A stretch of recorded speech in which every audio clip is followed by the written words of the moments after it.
Hebreus capítulo 1, versículo 1.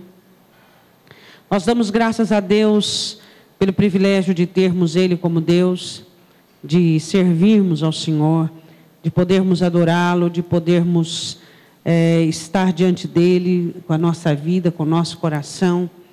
E o Senhor, com toda a sua longanimidade, com toda a sua benignidade, estar nos ajudando, estar nos abençoando. Isso é precioso demais para nós.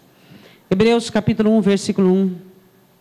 Havendo Deus antigamente falado muitas vezes e de muitas maneiras aos pais, pelos profetas, a nós falou-nos nesses últimos dias pelo Filho.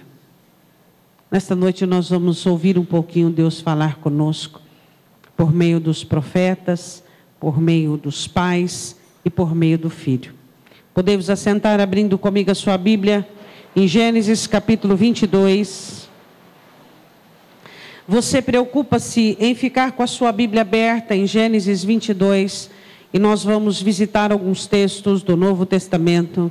Eu gostaria que você ficasse com a sua Bíblia aberta e marcasse para ficasse mais fácil para você voltar.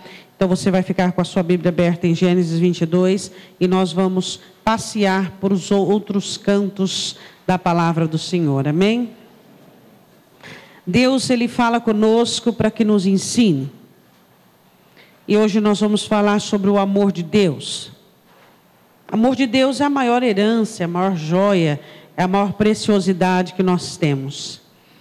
E esse acontecimento que houve na vida de Abraão é um dos acontecimentos mais afamados no meio do povo de Deus. Quando Deus pede para Abraão o seu único filho, Isaque. E nós sabemos que Deus não era a favor, nem é o sacrifício de crianças. Quem era adepto a isso eram os adoradores de Moloque, que consagravam as crianças para terem vitórias e para agradar a Moloque. E o nosso Deus nunca teve esse costume, nunca teve esse hábito e nunca ensinou os filhos a isso. De repente, Deus pede o filho de Abraão, o filho que Deus havia dado a ele, e que nesse menino se cumpriria a promessa.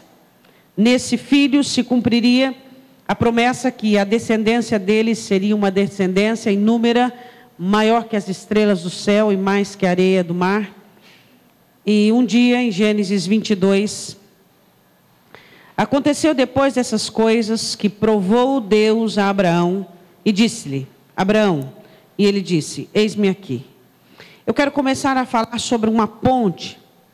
Nós vamos analisar Deus e vamos analisar Abraão. Vamos analisar a vida e alguns acontecimentos em Jesus Cristo e alguns acontecimentos em Abraão. O tema da mensagem é: o que Deus fez por Abraão que não fez por ele mesmo. O que é que Deus fez por Abraão que não fez por si mesmo? Qual é o segredo, qual é o mistério da cruz do Calvário? A palavra Calvário vem da palavra caveira, por causa morte, por causa da figura que mostrava o monte que Jesus foi crucificado. Qual é o segredo que há? Qual é o mistério? O que é que Deus quis? O que é que Deus quer? O que é que Deus ainda busca de cada um de nós? Deus provou Abraão. Uma das provas mais difíceis na palavra do Senhor. E quantas vezes eu e você temos sido provados? Quantas vezes temos passado pelo fogo, passado pela água? Quantas vezes nós temos sido colocados em situações em que exigido de nós a renúncia, a abnegação, a morte do eu? Quantas pessoas têm sido reprovadas quando provadas? O porquê Deus prova os seus filhos? O porquê a necessidade dos crentes serem provados? O porquê os crentes não conseguem entender, alguns, a diferença de tentação e provação, sendo que tentação é segundo a concupiscência e provação é segundo a vontade de Deus, sendo que tentação, quando concluída e acontecer gera morte, e provação, quando concluída e aprovada, gera vida, gera crescimento. O porquê os cristãos confundem tanto tentação com provação? O porquê na provação os cristãos abrem brecha para Satanás entrar e tentá-los, levantar dentro deles questionamento, levantar dentro deles murmurações, reclamações, aquilo que deveria ser uma simples provação, aquilo que deveria trazer um ensinamento, aquilo que deveria revelar Deus, aquilo que deveria trazer crescimento, traz retrocesso, traz êxito para as trevas, traz aquilo de pior que sai do cristão. Era para o melhor sair, era para a obediência, era para o amor, era para a graça, para a confiança em Deus, era para a fé ser exaltada, era para a fé exaltar o nome do Senhor, para a fé ser evidenciada. Mas o que evidencia é aquele coração pérfido, mal. O porquê simples provações transforma-se em grandes tribulações. O porquê nós, como filhos de Deus, não estamos preparados para as provações. O que acontece conosco quando somos levados ao fogo, quando somos levados à água? O porquê nós não podemos ser levados ao fogo acreditando que o quarto homem está na fornalha à nossa espera? O porquê não podemos ser levados à água acreditando que o dono dos céus e da terra, dos mares, fará com que nós andemos por cima das águas, e se não andarmos, ele certamente abrirá os mares? O porquê falta em nós tanta confiança nele? O porquê falta em nós tanta fé nele? Deus prova Abraão, como prova a mim e prova você. Se você é reprovado em uma provação, você fica pior do que antes. Mas quando você é aprovado, você fica muito melhor. Na provação, é levantado dentro de você todos os questionamentos, tudo aquilo que é carnal, tudo aquilo que é do eu, tudo aquilo que é da velha criatura. E é nesse momento que você olha para Deus e você diz: é nessa hora que eu tenho que mostrar, porque eu digo no domingo, eu digo na quarta, eu digo na terça, eu digo de manhã, eu digo à noite, que eu te amo e que tu és a minha vida, mas é agora que eu tenho que provar o meu amor, eu tenho que provar que o Senhor é digno, e eu tenho que provar, então eu tenho que dizer não ao que eu sinto, não ao que eu quero, não ao que eu compreendo, e sim aquilo que tu exiges de mim. Abraão não questionou, não pensou, não ponderou, não agiu teologicamente, dizendo: ora, mas essa não é uma prática do Senhor Deus, Elohim, Yahvé, Mekadeshquinte, Sabaoth. Essa é uma prática dos demônios, dos ídolos pagãos. Não. E quando você é aprovado pelo Senhor, você conhece em primeiro lugar a si mesmo. Então, até onde vai as suas verdades? Se tudo aquilo que você cantou, tudo aquilo que você disse, tudo aquilo que você propôs, tudo aquilo que você pensava que era, se realmente é verdade ou não. E a pior coisa na provação é quando o crente vê que não era o que achava que era, que não podia o que achava que podia. Foi isso que amargou a boca de Pedro, a alma de Pedro, e ele fugiu, chorando amargamente. E a palavra do Senhor diz assim, que Deus prova Abraão, mas Deus também provou o amor dele. Fica aberto, como eu disse, em Gênesis 22, Romanos capítulo 5, vai lá comigo. Romanos capítulo 5, versículo de número 8. Deus também um dia foi provado. Deus um dia teve que escolher entre Jesus e eu, entre Jesus e você. Foi um dia, mas foi o dia. Ele tinha que escolher: ou ele tirava o cálice da mão do Senhor Jesus e deixasse com que eu e você bebêssemos e fôssemos destruídos. Porque se não fosse Jesus, eu e você não podíamos orar. Se não fosse Jesus, nós não podíamos entrar na presença do Pai. Se não fosse Jesus, nós não poderíamos ter esperança de vida eterna. Se não fosse Jesus, nós não poderíamos chamar Deus de Pai. Deus teve que escolher entre a morte de seu Filho santo, que se fez homem, para dar vida àquela multidão de pecadores em que eu e você estávamos lá junto. Ele teve que escolher. E sabe de que lado Deus ficou? Pasmem você, do meu e do seu. Por quê? Porque Deus ficou do meu lado e do seu lado? Porque se não fosse esse amor e essa misericórdia, nós não teríamos outra chance. E você acha que Deus fez isso sorrindo, fazendo festa, alegrando-se? Não. Você acha que quando Jesus estava morrendo na cruz, os anjos faziam festas, os anjos se alegravam? Se eu e você pudéssemos ver aquele dia, certamente viríamos as miríades de anjos, vamos falar em uma linguagem humana, chorando o príncipe da vida na mão dos malfeitores. Será que naquele dia Deus tinha planos? Será que naquele dia houve canções no céu? Será que naquele dia houve algum outro projeto? Naquele dia o céu silenciava, porque o Filho de Deus ia morrer por pessoas indignas, por pecadores, e ele seria a única chance destes. Deus provou que me ama. Deus provou que te ama. O amor de Deus não é uma utopia. O amor de Deus não é um conto que se conta. O amor de Deus não é algo que nós não tateamos. Existem pessoas que olham assim dizendo, mas eu não sinto o amor de Deus. Você não sente porque você não olha para o fato, para o que aconteceu, porque o amor de Deus não é sentimento. O amor de Deus foi provado. Lê o que está escrito em Romanos 5:8. Deus pôs Abraão à prova, Deus também se colocou à prova. Romanos 5:8, mas Deus prova o seu amor para conosco, em que Cristo morreu por nós, como que nós estávamos? Pecadores. Pecadores.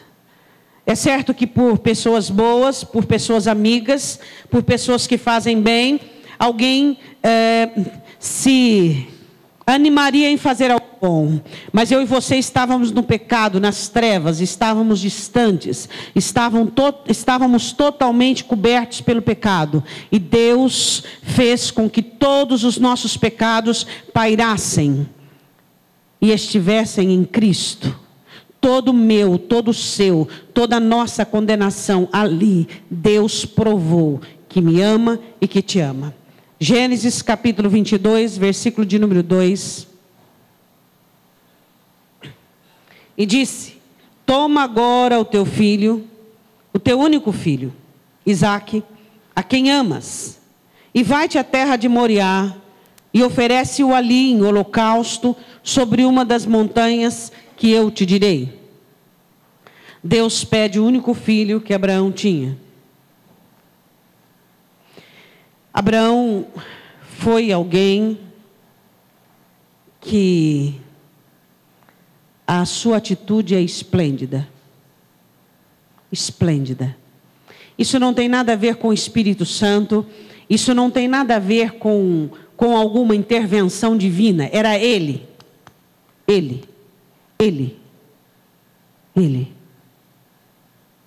Como Abraão podia negar algo que veio de Deus, que foi por Deus? Isso é lógica. Mas o porquê Deus nos pede coisas? Gente, nós não podemos nem sequer abotoar a sandália de Abraão. Não vamos nem falar nesse nível aí, tá? Nem nesse nível. Não vou falar nesse nível não, eu não tenho coragem, não sei você. A gente não consegue nem abotoar o sapato de Abraão. Não vou falar nesse nível não, vamos falar no nosso. Deus pede coisas para nós, para libertar-nos, para salvar-nos, para ajudar-nos, e nós negamos dar a Ele essas coisas. Deus pede coisas para nós coisas que vão nos destruir, coisas que vão acabar com a nossa vida, coisas que serão a nossa sentença, a nossa condenação. E aí nós questionamos ou ponderamos: não sei se eu vou, não sei se eu fico, não sei se eu faço, será que vou, será que? Não vamos nem nos levar ao nível de Abraão. Não, isso aí seria uma coisa cômica. Vamos falar de coisas como amar o próximo como a ti mesmo, para que você não se embarace e não seja condenado. Vamos falar de coisas de perdoar as pessoas, porque você é o maior perdoado. Vamos falar de coisas de sermos longânimos e pacientes, porque Ele foi conosco. Vamos falar de coisas práticas, coisas reais, coisas que é para o nosso crescimento, para o nosso benefício. Que dirá se Deus pedir para alguns de nós aquilo que nos é único?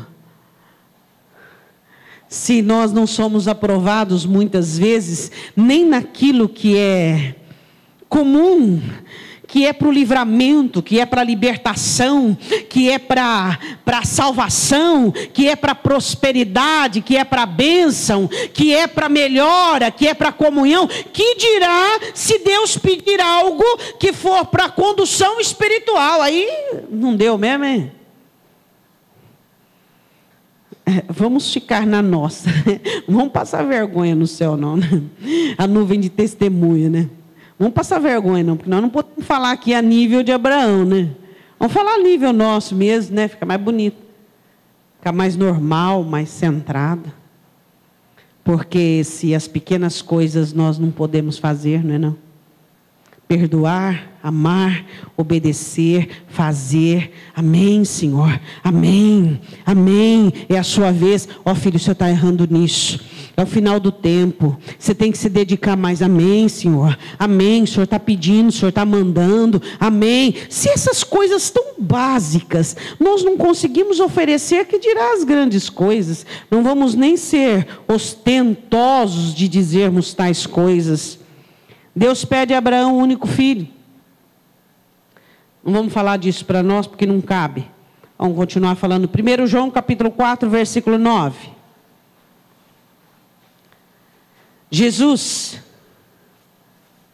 foi o unigênito, é o unigênito do Pai.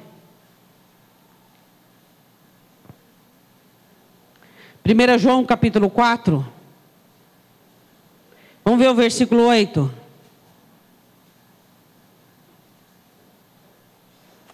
Aquele que não ama, não conhece a Deus, porque Deus é amor.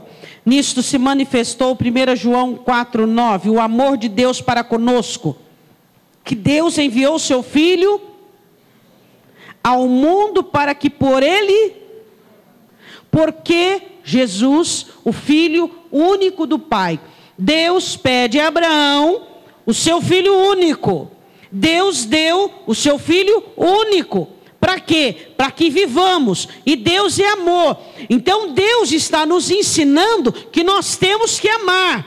Amar as pessoas incondicionalmente. Você não deve amar porque essa pessoa é gentil, porque ela é agradável, porque ela é uma boa pessoa, porque você gosta de tudo nela. Quantas pessoas você ama de verdade? Dá para contar no dedo, e principalmente você vai usar uma mão só. Não está muito difícil. Quantas pessoas você ama? E que você nelas cumpre a palavra, você daria a vida por elas. Fora filho e fora marido. Porque aí confunde com idolatria, aí não dá certo. Aí não é amor verdadeiro, confunde com idolatria. Fora filho, fora marido, fora mãe, fora pai. Seres humanos, quais são as pessoas que você ama, que você daria a vida por elas? Faz a conta aí. Já acabou, né? Por quê? Porque nós não vivemos o mandamento. Não vivemos o mandamento. Não sabemos amar. Não sabemos amar o nosso próximo. Somos complexos. Você ama alguém porque alguém tem algo para te oferecer. Você ama alguém até que essa pessoa não falha. A partir do momento que ela falhar, você desama. Vamos usar essa palavra? Você desama. Você aborrece. E aí, não cumprindo o mandamento, como é que faz? Deus enviou Jesus para que nós amássemos o nosso próximo, nos preocupássemos com as pessoas, os domésticos da fé, dessemos a vida para os nossos irmãos. Mas desse eu não gosto, esse irmão para mim, olha, eu vou te contar a verdade. Ih, aquele irmão está vindo, deixa eu sair daqui. Aquele ali, porque aquele. De quem que você gosta? Desse? Até quando? Não sei. Até ele falhar comigo. Depois que ele falhar, não gosto mais. Versículo de número 10. Nisso está o amor. Não em que nós tenhamos amado a Deus, mas que Ele nos amou a nós e enviou o seu Filho para propiciação pelos nossos pecados. Deus amou você. Então, consequentemente, Deus espera que você também ame as pessoas. Porque eu e você não éramos dignos deste amor. Então, Deus espera que nós sejamos, no mínimo, redarguidos pela nossa consciência e dizer, peraí, Deus me amou no pecado, Deus me tirou do pecado, Deus me ama e eu ainda tenho muito defeito, e Deus me ama, então eu preciso amar o meu próximo. Se você não ama seu próximo, você não cumpre a lei. Eu quero te contar um segredo. Todos os crentes que amam a Deus em primeiro lugar, como manda o mandamento, ama o próximo como a Ele mesmo. Agora, não adianta você querer amar o próximo se você não ama a Deus acima de todas as coisas. E quem não cumpre o mandamento não tem parte com Deus. Versículo 11, amados, se Deus assim nos amou, é aquilo que eu estava explicando, também nós devemos amar uns aos outros. É o mínimo. Deus nos amou e Ele espera que nós amemos uns aos outros com o mesmo amor. Deus não diz assim para você, eu te amo se, eu te amo como, eu te amo quando. Não, Ele te ama. E você também tem que amar o seu próximo, não é se, não é como e nem quando. É amar. Eu preciso amar. Diga, eu preciso amar o meu próximo. Agora faz as contas de quantas pessoas você ama. E dá a vida por elas. Fora filho, fora marido, fora pai, fora mãe. Quantas pessoas você ama? Uma mão é muito, pastora. É mesmo, para alguns é muito. Volte comigo em Gênesis 22. Nós, quando falamos de amor, nós não falamos de coleguismo. Tem muito coleguismo dentro da igreja. Tem muito companheiro de churrascada. Tem muito companheiro de quilolitro. Tem muito companheiro de chá. Muito. Não. Amor não é isso. Amor é dar a vida. Amor é carregar nas costas. Amor é assim, ó. Você falhou, meu irmão, vem aqui. Eu dou a cara a tapa por você. Quem for falar mal de você vai ter que haver comigo. Isso é amor. Não é amar quando alguém está bem, ou quando está sendo elogiado, ou quando está em alta. Não. É amar alguém quando está em qualquer situação. Você ama e ponto. Acabou. O verdadeiro amigo é aquele que ama e ponto. Aí você diz assim, mas pastor, nós estamos no final do tempo, e diz que o amor esfriaria. É verdade mesmo. O amor esfria de todo lado, para com Deus, para com o próximo. E nós somos a rapinha do tacho. E a rapa você não pode passar muito fundo não, senão ela sai queimada. Aí não dá, fica amarga, né? Queimada. É boa aquela douradinha, né? Aquela rapinha douradinha é boa, mas aquela uma que fica, passou muito, ela fica amarga. E não é bom não, hein? Volta comigo em Gênesis 22. O Senhor pede o único filho de Abraão.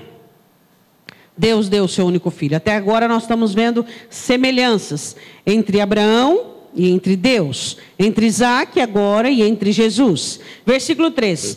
Então se levantou Abraão pela manhã de madrugada e albardou o seu jumento, e tomou consigo 2 de seus moços, Isaque seu filho, e cortou a lenha para o holocausto, e levantou-se e foi ao lugar que Deus lhe dissera.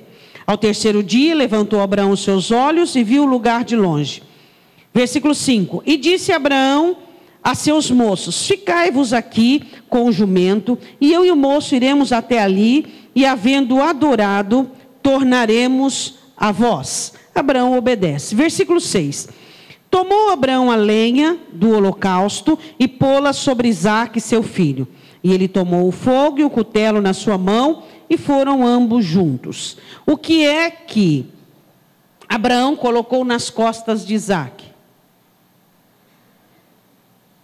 A lenha para quê? Para o holocausto. O que é que Jesus carregou na cruz? A carregou na jornada. Eu já respondi, né? O que é que Jesus carregou na jornada até o alto do Monte Gólgota? O que é que você tem carregado?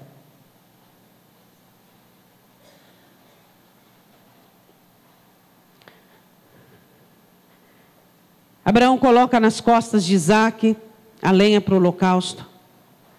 Isaque carrega a lenha. Jesus carrega a cruz. E ele diz: quem não toma a sua cruz e não a carrega e não a leva, não pode ser meu discípulo. Eu queria perguntar uma coisa para você. Em primeiro lugar, se você sabe o que é cruz. A cruz é aquele sofrimento que você tem com o seu patrão lá no trabalho? A cruz é o seu passado, que você teve alguns problemas? A cruz é a sua sogra, é a sua mãe, é a sua esposa, é o seu marido, é o seu filho. Que cruz os crentes falam. O que é cruz? Primeiro, cruz é nela que você faz a vontade de Deus. Então, tudo que você pensa sobre cruz, se for nesse âmbito, está errado. Porque é na cruz que você cumpre a vontade de Deus para a sua vida. Na cruz é que você abnega e renuncia a sua carne e seu eu. Na cruz é que há humilhação, renúncia e morte do eu. Então a cruz é aquele perdão. Isso é. Que você não quer dar. Aí você pode dizer: esse perdão é a minha cruz. Aí você está correto. Porque você tem que renunciar, você tem que abnegar suas razões, seus conceitos, sua opinião, sua maneira de enxergar, de ver, que vai para a cucuia. O que importa é a palavra do Senhor. Isso é a cruz. A cruz é o perdão que muitos não querem oferecer. A cruz é a renúncia, é a abnegação do eu, é a morte do eu. A cruz é aquela longanimidade que Deus espera de cada um de nós. É aquela paciência. A cruz é você negar a você mesmo, ao que você quer, diante da vontade de Deus, pela vontade de Deus. A cruz é você negar o que você pensa, o que você sente. Isso é cruz. Isso é cruz, meu irmão. Vá comigo em João 19:17. A questão é se eu e você temos carregado a nossa cruz. Sabe quando você negou-se perdoar aquele irmão, você abandonou sua cruz. João capítulo 19, versículo de número 17. Deixa eu dizer uma coisa para você. Você sabia que você não pode chegar no céu sem a cruz? A sua cruz será trocada pela sua coroa. Consequentemente, quem não tem cruz, não pode entrar. Quem não tem cruz, não tem nada a ver com o céu. Jesus diz: aquele que não tomar a cruz e seguir-me e levá-la, não é digno de mim, não pode ser meu discípulo. Todo discípulo tem uma cruz nas costas. Todo discípulo tem uma cruz. Todo discípulo tem uma cruz. Se você deixou ela em algum lugar, vá procurar, arrependa-te, vê onde é que você caiu, vê onde é que ela está, pegue-a de volta. Porque se você não chegar diante do Pai com a sua cruz, você não tem entrada. A chave para o reino dos céus é a sua cruz. E se você não tiver com ela nas costas, você não vai poder entrar. Você tem que estar carregando a sua cruz. como discípulo. Aprender a renunciar, aprender a abnegar. Às vezes fica muito literal, muito evasivo. Então tá, o que é renunciar? Abnegar. É você entender que a sua vontade não vale mais. Diz, a minha vontade não vale mais. O que fazer com os crentes que só fazem o que querem? Eu não vou fazer isso porque eu não estou com vontade, eu não faço aquilo. Só faz o que quer. Só faz o que quer. Eu vou falar, faz tempo que eu não falo, né? De vez em quando precisa lembrar. Quem faz o que quer tem alguns destinos. Vou aumentar um: cadeia, inferno e cemitério. Agora, quem cumpre a vontade de Deus, esse tem uma morada separada. Esse tem uma mansão sendo preparada para ele na glória. O seu querer tem que estar crucificado na cruz do Calvário. João capítulo 19, versículo 17. Levando ele às costas a sua cruz, saiu para o lugar chamado Caveira, que em hebraico se chama Gólgota. Você tem cruz, meu irmão? Volte comigo em Gênesis 22. Isaac levou a lenha do holocausto, Jesus levou a cruz, e você tem que levar a sua cruz também. Sem cruz não se entra no céu. Sem cruz não se é discípulo. Sem cruz não se tem condições de morrer para o pecado, morrer para o mundo, morrer para si e viver para Deus. Gênesis 22, versículo 7. Então falou Isaac a Abraão, seu pai, e disse: meu pai. Isso aqui é um tanto complicado, né?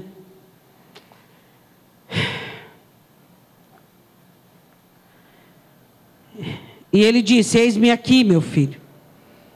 E ele disse: eis aqui o fogo e a lenha, mas onde está o cordeiro para o holocausto? Eu não sei você, mas isso me constrange muito. Os dois andando, Abraão certamente muito triste, Isaac com algumas interrogações, aquele silêncio, os dois caminhando, uma jornada já de 3 dias, e o silêncio é interrompido, quando Isaac diz assim: pai. Aí Abraão disse: eis-me aqui, meu filho. Eis-me aqui. Eu estou junto com você. Eu estou perto de você. Eu posso te abraçar. Eu posso te aquecer. Eu posso te dar segurança. Eu posso te confortar. E eu me lembro do dia em que o Senhor Jesus, lá no Getsemane, fez uma oração que não pôde ser respondida. Pai, se possível, passa de mim esse cálice. O pai não pôde estar ali. O pai não pôde socorrê-lo. O pai não pôde abraçá-lo. O pai não pôde livrá-lo. O pai envia um anjo forte para estar ali, para ajudá-lo, para sustentá-lo e ajudá-lo a chegar até o fim. E Jesus diz: mas pai, que não seja feita a minha vontade, mas a tua vontade. Mas isso não para por ali. Isaac estava sendo levado ao Monte Moriá, que futuramente se tornara a eira de Ornã, onde Salomão levanta o templo, e ali estavam os dois caminhando em direção àquele monte, e ali estavam os dois juntos, o filho podendo conversar com o pai, o filho podendo perguntar para o pai, o filho conversando com o pai. E ele diz assim: eis-me aqui, meu filho.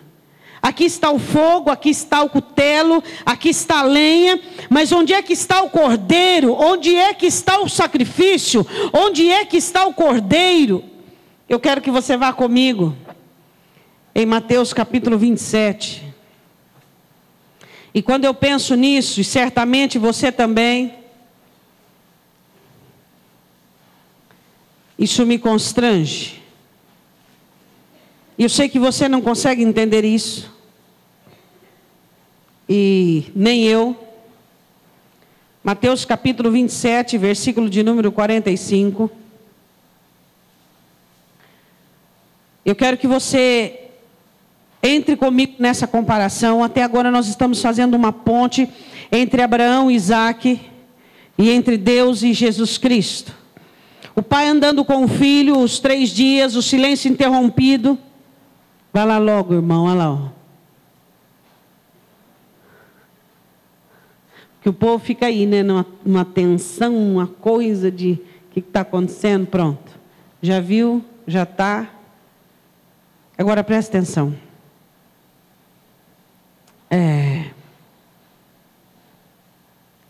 Jesus na cruz foi, vou usar uma palavra que tem que te doer, abandonado pelo Pai. Abandonado pelo Pai. Por quê? Sozinho, ficou sozinho. Os discípulos, tudo com medo, escondido, cada um num canto. O Pai teve que ficar distante dele. Jesus foi desamparado totalmente. Porque o sacrifício tinha que ser feito completo, na totalidade. Isaque e Abraão andando junto. Pai, eis-me aqui, meu filho. Pai, cadê? Pai, onde? Pai, que jeito? Como? Calma, meu filho. Fica tranquilo. Eu estou aqui. Vai dar tudo certo. Nós estamos juntos. Deus não pôde fazer isso com Jesus. Por quê? Por minha causa e por sua. Porque Jesus foi desamparado? Porque Jesus ficou sozinho? Porque Jesus passou por aquilo sozinho? Porque ali não podia entrar nada de sobrenatural, nada de divino, nada de resgate, nada de nada. Tinha que ser daquela maneira. Por quê? Porque a grandeza do meu pecado e da minha condenação, a grandeza do seu pecado e da sua condenação, tinha que ser daquela maneira. Tinha que ser daquele jeito.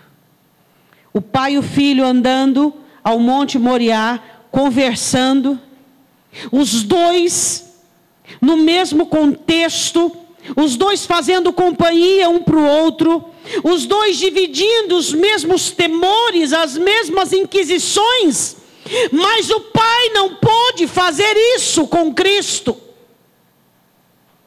O pai não pôde estar junto com Jesus como Abraão esteve junto com Isaque. Não.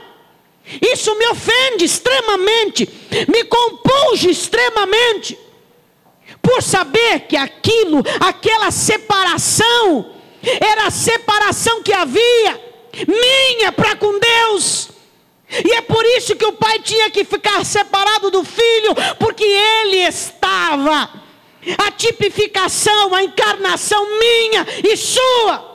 E ali Deus tinha que ficar separado dele, porque era assim que era. Deus estava separado da humanidade, Deus estava separado dos homens. E naquele momento Cristo se fazendo pecado, sem nenhum pecado, mas se fazendo pecado, o pecado da humanidade toda estava sobre ele. O Pai tinha que estar separado dele pela santidade do Pai, porque não podia estar perto do Filho.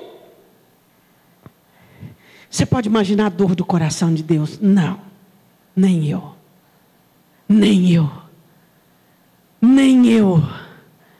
Mas uma coisa eu sei. Quando Abraão sentiu medo, quando Abraão sentiu angústia, Quando Isaac sentiu medo, quando Isaac sentiu angústia, os dois estavam perto, dividindo o mesmo contexto, a mesma situação, mas o pai sofria sozinho e o filho sofria sozinho. Quem separou os dois nesse momento mais difícil da história? Você. Nós causamos essa divisão dos dois. O pai sofria e o filho sofria. Eu e você. Isso não é suficiente para nós, não. Quando resolvemos cobiçar, adulterar, prostituir, mentir, murmurar, praguejar, não foi suficiente separar os dois no momento de dor dessa maneira? E que nós achamos que ainda podemos tripudiar sobre esse sofrimento, ainda podemos macular algo tão santo, ainda podemos zombar de algo tão perfeito. O porquê Deus abandonou Jesus? Porque era o nosso estado, a separação que havia entre eu e você e Deus, e Jesus vivia aquela separação. Porque ele tinha que viver tudo o que havia no contexto emocional, espiritual dos homens. E aí, como é que um crente, sabendo disso, pode continuar pecando? Como é que um crente pode prostituir? Como é que um crente pode entrar na internet e ficar se lambuzando com aquelas porcarias de pornografia? Como é que um crente consegue, como diz o escritor em Hebreus capítulo 6, como Pedro também reflete nisso, ele diz: como é que é possível o cão voltar ao seu vômito e a porca ao seu despojador de lama? Como é que é possível nós pecarmos com tanta insensatez, com tanta libertinagem, com tanta irresponsabilidade e zombaria? Isaac e Abraão andavam juntos, dividindo o mesmo temor, o mesmo pensamento, o mesmo sentimento. E a palavra do Senhor diz assim, Mateus 27, 45.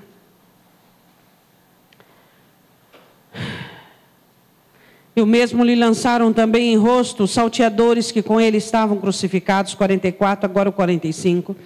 E desde a hora sexta houve trevas sobre toda a terra até a hora nona. E perto da hora nona exclamou Jesus em alta voz, dizendo: Eli, Eli, lama sabachthani. Deus meu, por que me desamparaste?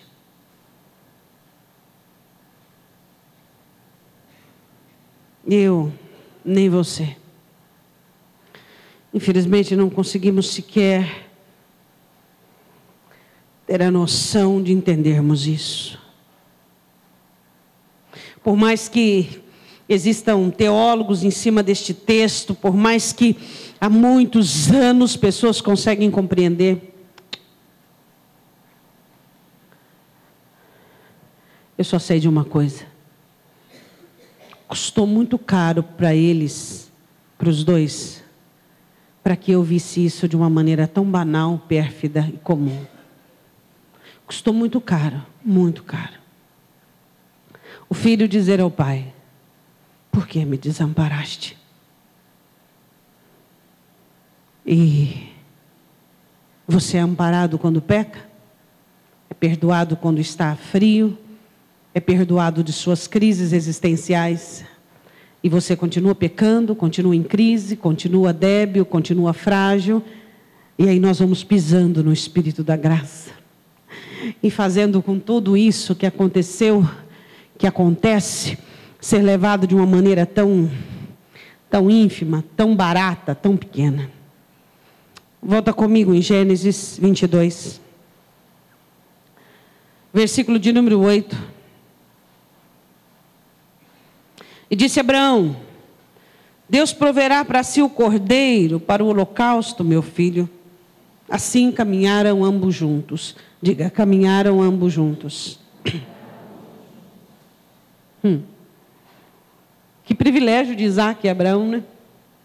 Os dois caminharem juntos, né? Pois é. Jesus não pode dizer o mesmo quando estava lá naquela cruz. Pois é. O Pai não pôde dizer o mesmo. Os dois separados. Por minha causa e por sua causa. Sabe por que hoje você pode caminhar junto com Deus? Porque um dia eles estiveram separados. Sabe por que hoje você pode contar com o seu Emanuel, com o seu Cristo? Sabe por que hoje você pode contar com a presença do Senhor? Sabe por que hoje você pode contar com tudo aquilo que você tem? Por causa dele. Hebreus capítulo 10. Tudo por causa dele. Tudo por causa de Cristo. Isaac pergunta: pai, onde é que está o cordeiro? Deus proverá para si, meu filho, o cordeiro. Hebreus capítulo 10, versículo de número 5. Vamos lá.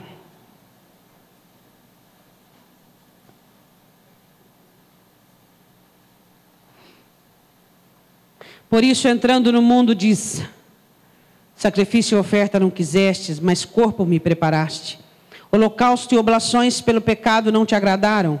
Então disse: eis aqui vem. Olha o cordeiro dizendo: eis-me aqui. No princípio do livro está escrito de mim, para fazer, ó Deus, a tua vontade. Como acima diz: sacrifício e oferta e holocausto e oblações pelo pecado não quiseste, nem te agradaram, os quais se oferecem segundo a lei. Então disse: eis aqui venho para fazer, ó Deus, a tua vontade. Tira o primeiro para estabelecer o segundo, na qual vontade temos sido santificados pela oblação do corpo de Jesus Cristo, feita uma vez. Assim todo sacerdote aparece cada dia, ministrando e oferecendo muitas vezes os mesmos sacrifícios que nunca podem tirar pecado. Mas este, havendo oferecido para sempre um único sacrifício pelos pecados, está sentado à destra de Deus. Diga glória a Deus. Olha o cordeiro aqui. Eis aqui venho. O cordeiro morto antes da fundação do mundo. Eis aqui venho. Para quê? Para obedecer. Para quê, pai? Para gerar filhos, para ovelhas que também irão te obedecer. Eis-me aqui, pai, para fazer a tua vontade, não a minha. E também gerarei filhos e ovelhas que dirão a mesma coisa, que trabalharão para fazer a tua vontade, não a própria. É a vontade de Deus e não a sua. Isso que você está planejando, isso que você está vivendo, é a vontade de Deus, não pode ser a sua. Volte comigo em Gênesis 22. Onde está o cordeiro? Onde está o cordeiro, pai? Deus enviou o cordeiro. Versículo 9. Chegaram ao lugar que Deus lhe dissera, e edificou Abraão ali um altar, e pôs em ordem a lenha, e amarrou a Isaque, seu filho, e deitou sobre o altar em cima da lenha. E estendeu Abraão a sua mão, e tomou o cutelo para imolar o seu filho. Mas o anjo do Senhor lhe bradou desde o céu e disse: Abraão, Abraão. Ele disse: eis-me aqui. Abraão toma um menino, amarra o menino. Eu me lembro da noite que Jesus foi preso. E Jesus diz assim: eu estava com vocês todos os dias e vocês vêm aí com espadas para me prender. Jesus também foi preso. Só para lembrar, refrescar um pouquinho a sua memória. Foi uma noite inteira de tortura, de vergonha. O rosto dele ficou desfigurado, para que você tivesse uma cara limpa, uma face limpa, e pudesse olhar para Deus e dizer: Senhor, eu quero a tua vontade. O rosto do Senhor foi desfigurado, de tanto apanhar daqueles soldados fortes romanos. Ele foi aviltado, foi humilhado, foi desnudado. Por quê? Por que não poderia ter sido assim? Olha, igual aquele ladrão na cruz. Pegar, crucificar. Por quê? Por que ele teve que passar por noite de tortura, madrugada de humilhação? Os discípulos Cada um indo embora, Pedro negando, sozinho. Por quê? Porque o ladrão na cruz estava morrendo pelo próprio delito. Jesus estava morrendo pelo meu, pelo seu, pelo pecado da humanidade toda. Ele tinha que passar por tudo aquilo, por minha causa e por sua causa. Então, meu irmão, antes de você pecar, você deveria pensar um pouquinho melhor. Um pouquinho melhor antes de você ceder à tentação.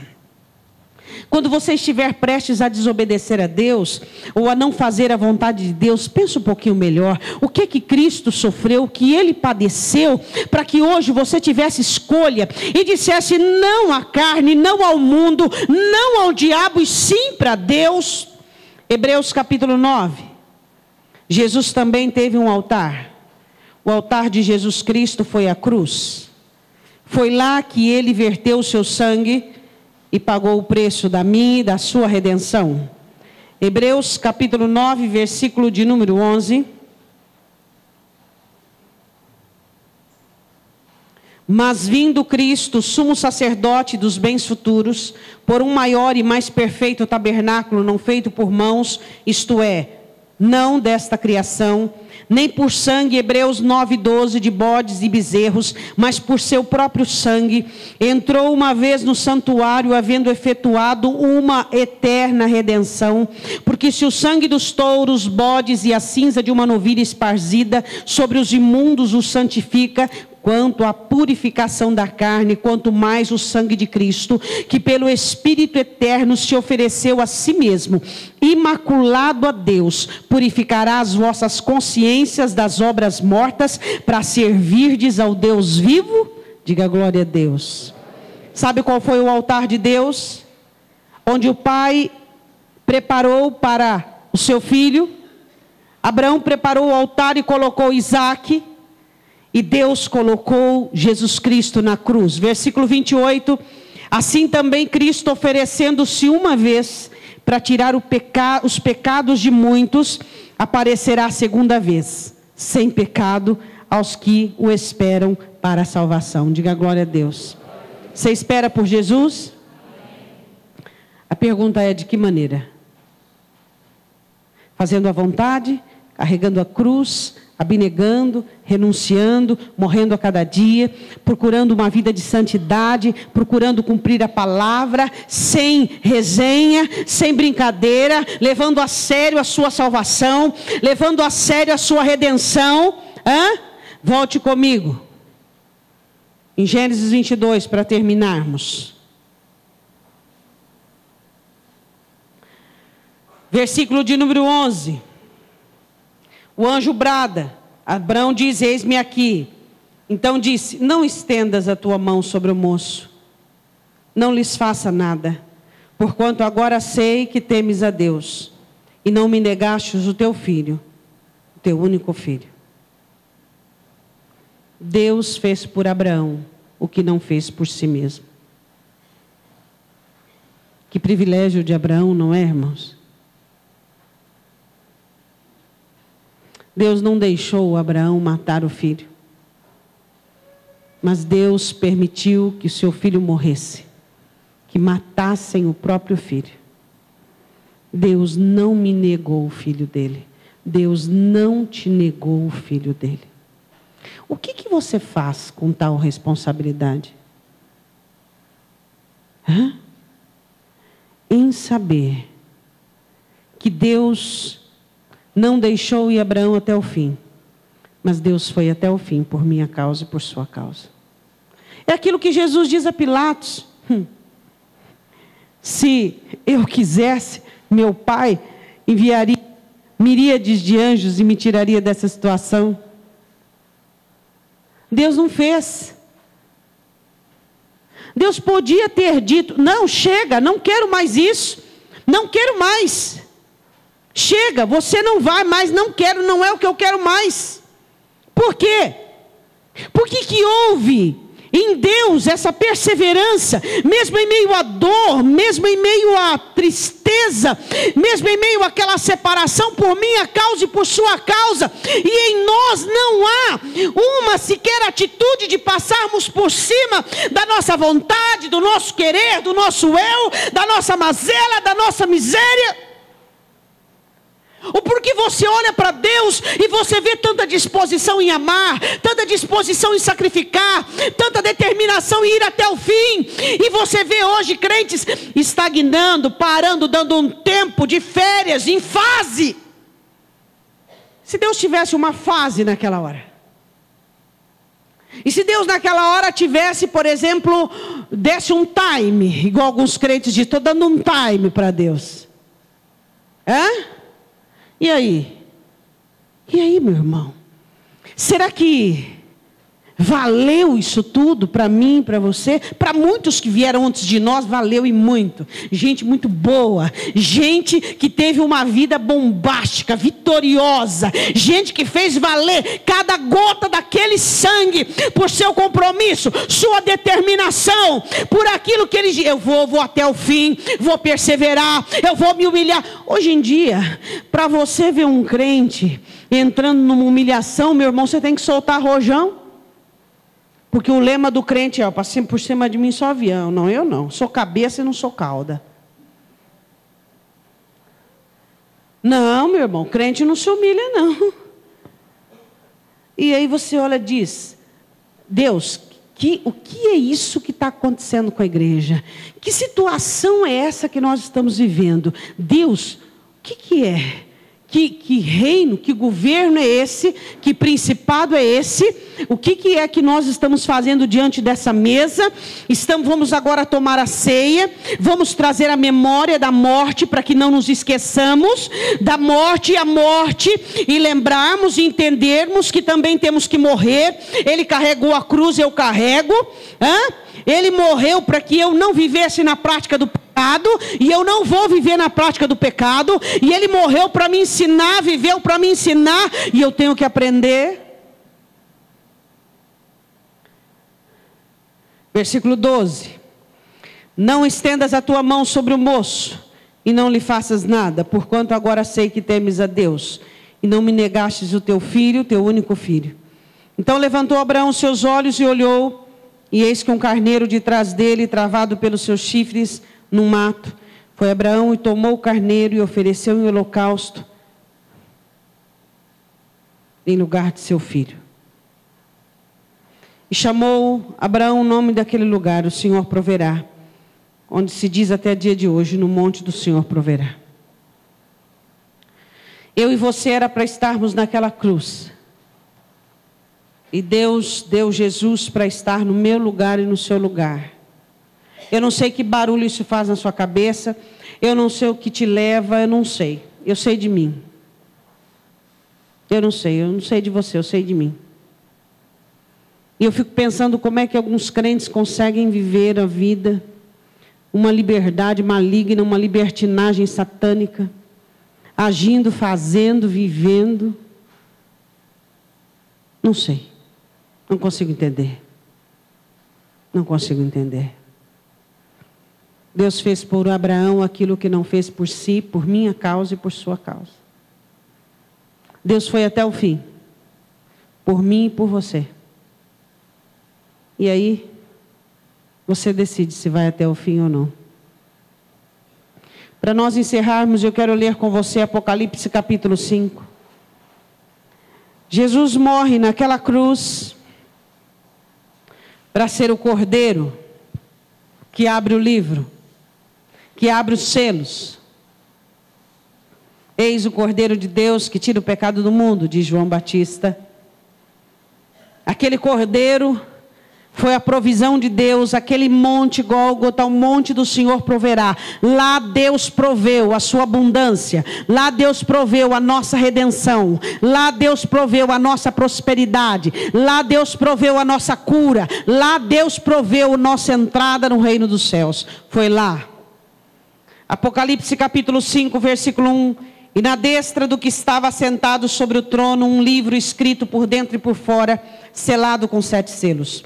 E vi um anjo forte bradando com grande voz: quem é digno de abrir o livro, desatar os seus selos? E ninguém no céu, nem na terra, nem debaixo da terra podia abrir o livro, nem olhar para ele. E eu chorava muito, diz João, porque ninguém fora achado digno de abrir o livro, nem de o ler, nem de olhar para ele. Disse-me um dos anciãos: não chores, eis que aqui o leão da tribo de Judá, a raiz de Davi, que venceu para abrir o livro e desatar os 7 selos. E olhei, e eis que estava no meio do trono e dos 4 animais viventes, e entre os anciãos um cordeiro, aleluia, como havendo sido morto, e tinha 7 chifres e 7 olhos, que são os 7 Espíritos de Deus enviado a toda a terra. E veio e tomou o livro da destra do que estava sentado no trono, e havendo tomado o livro, os 4 animais e os 24 anciãos prostraram-se diante do cordeiro, tendo todos eles harpas e salvas de ouro, cheias de incenso, que são as orações dos santos, e cantavam um novo cântico, dizendo: digno és de tomar o livro e de abrir os seus selos, porque foste morto e com teu sangue comprastes para Deus de toda tribo, língua, povo e nação, e para o nosso Deus nos fizestes reis, sacerdotes, e reinaremos sobre a terra. E olhei e ouvi a voz de muitos anjos ao redor do trono, e dos animais e dos anciãos, e era o número deles milhões de milhões e milhares de milhares, que com grande voz diziam: digno é o cordeiro que foi morto de receber o poder, riqueza, sabedoria, força, honra, glória, ações de graça. E eu vi toda a criatura que está no céu e na terra e debaixo da terra, em que estão no mar, e todas as coisas que neles há dizer ao que está sentado sobre o trono e ao cordeiro sejam dadas ações de graça e honra e glória e poder para todos sempre. E os 4 animais diziam amém, e os 24 anciãos prostraram-se e adoraram ao que vive para todos sempre.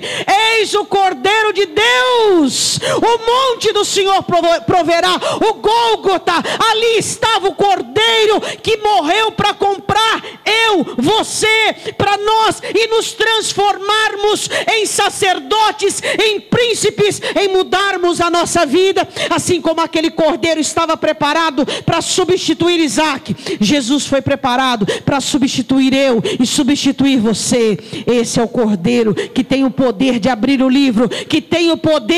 Este é o cordeiro que é digno de toda a honra, de toda a glória, de todo louvor, de todo poder e ações de graça. Diga glória a Deus. Jesus Cristo, Ele é o Cordeiro de Deus. Deus proveu para si o cordeiro, e essa mesa está posta para você, para que você coma e beba, para que você viva dignamente, para que você entenda que Deus fez por você e por mim.